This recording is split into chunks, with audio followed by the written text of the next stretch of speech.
class.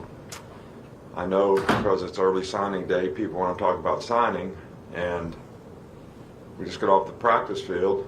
So prepping for practice, prepping for a game, trying to finish this part of recruiting at least. There's still some other guys out there that we're obviously interested in and maybe signing in the next few days, or some guys that'll wait till February. But we're really pleased with the class. Got a lot of good players. Got a lot of mid-year guys, which I think is really important or helpful in their development. This is a product of a lot of hard work by a lot of people. I think our coaching staff did a really good job, but the people who support us in the university community do a great job, whether it's the academic university community, our folks in academics, all the people that work in athletic administration. All these people work really, really hard at helping us putting together a really, really good class. So, I'm excited about these players. I'm not going to go through them, individually or anything like that. But, some of them are here. I think we've got several guys that are already practicing. We got a few more guys that may join us later. And, I think there's a total of maybe 19 mid-year guys or something like that. So that's probably a really good thing. From a practice standpoint, players had good energy and enthusiasm today, nice enough to go outside. So, the focus is still on, excellence is not free. You got to pay the price up front, and there's a price to pay for it. And working on fundamentals, finishing plays, pushing yourself through, focusing on blocking, tackling, taking care of the ball, a lot of things that we need to pay attention to detail to try to, get our momentum back, as a team, and our confidence back, so that everybody's playing together and we got great understanding of what we need to do to have a chance to play winning football when the game comes. We'll start with Nick. Philip. Yeah, you've coached former players' sons before, but what is it like to be adding Drake Kirkpatrick Jr. when you coached his dad here as well?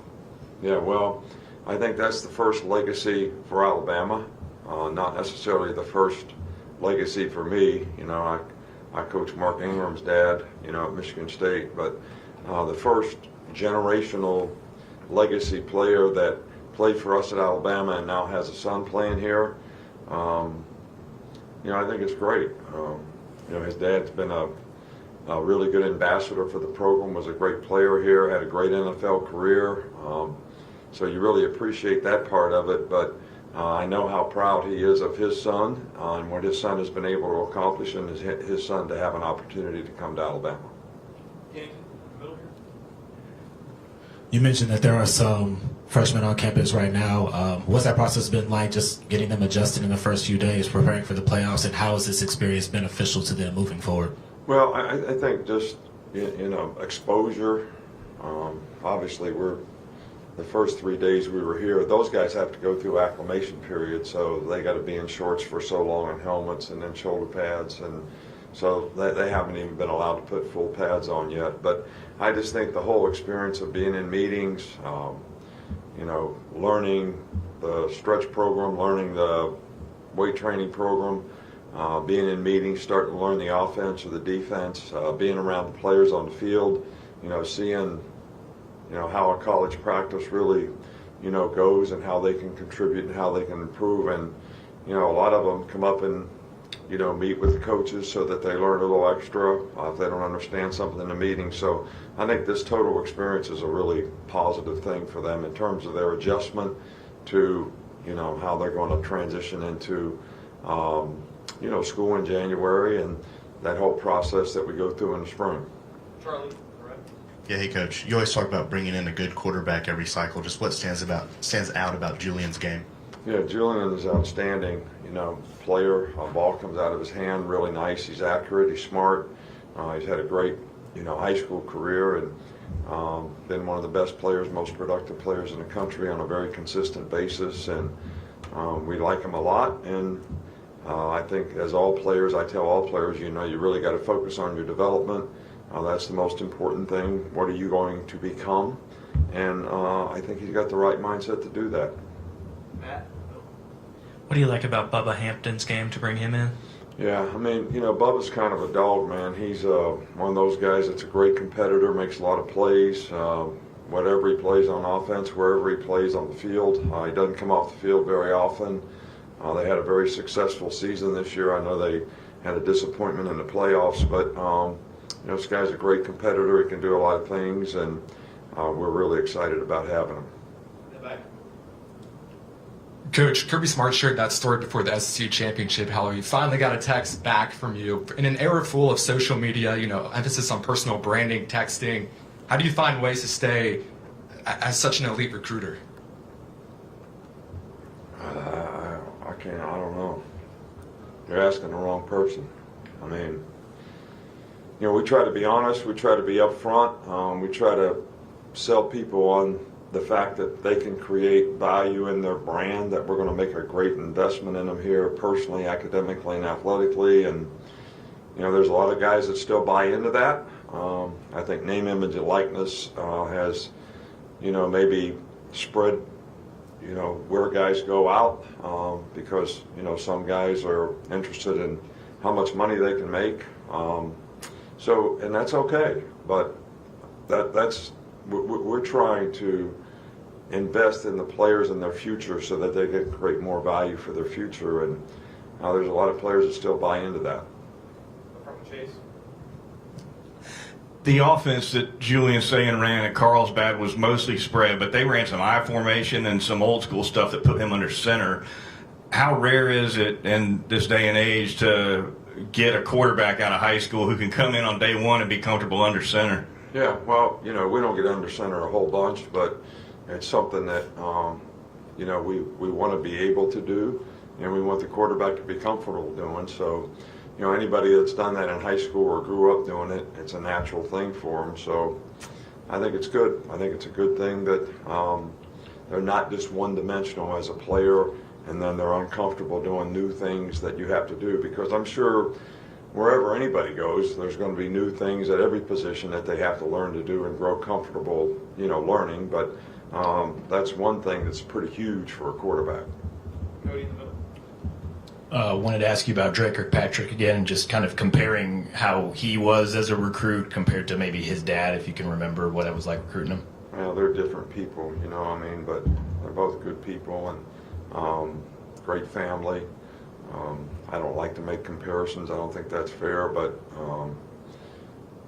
little Dre is a mature guy that kind of knows what he wants, and he's a very competitive guy, and his dad was, had a lot of those same characteristics, and that's why he became the kind of player that he was. Okay, 2 more to finish up. Joe? You get 3 offensive linemen that have signed in this class: Casey Poe, Joseph Inada, and William Sanders. You've often talked about not caring about stars or ratings. They were kind of rated a little bit lower, but what do you see in those 3 linemen, and what do you like about them adding to your team? Yeah, well, we think they have a lot of potential. They're guys that, obviously, that's a developmental position, so those guys are, guys that we think have a lot of ability. We know a lot about them. We had them in camp. We're excited about having them here. We think they can develop into good prospects and good players. I still think we're kind of out there in the market looking for some more of those kind of guys, offensive linemen. So just from a number standpoint and from, a quality experience standpoint. So we're excited to have them, and we're still out there, looking to try to add some people at that position. We'll finish up with Paul. Good amount of this class was committed in the summer. You've added some pieces this week. Kind of what's the staff's approach of keeping current guys committed, running the whole race with others that kind of set up strong finishes at the end? Well, our focus right now is on the game, right? I mean, we're trying to get ready for a game. And I know we got to recruit, and we're trying to recruit, and there's a lot of stuff. There's a lot of guys in the portal. There's still some players out there that we're recruiting that we think are outstanding players, so we're continuing to try to do the best job that we can in every regard, from coaching our players standpoint to, trying to get quality players to come here. But, the whole recruiting process, when we made an early signing date years ago, we said this would become the signing date. Well, it also just moved the recruiting calendar up like 6 months. All right, so players visit in the summertime. That's when most guys visit. I mean, we used to have tons of guys visit in January. We'll have very few guys visit in January. So the whole thing is kind of just pushed forward. So I don't know how to answer. There's just a lot of things happening right now, that take our time and focus and attention. Recruiting's important, the game's important, our team's important. And we're trying to, manage our time the best that we can to do a good job in all those areas so that we can finish. Thank you, Coach. All right, thank you.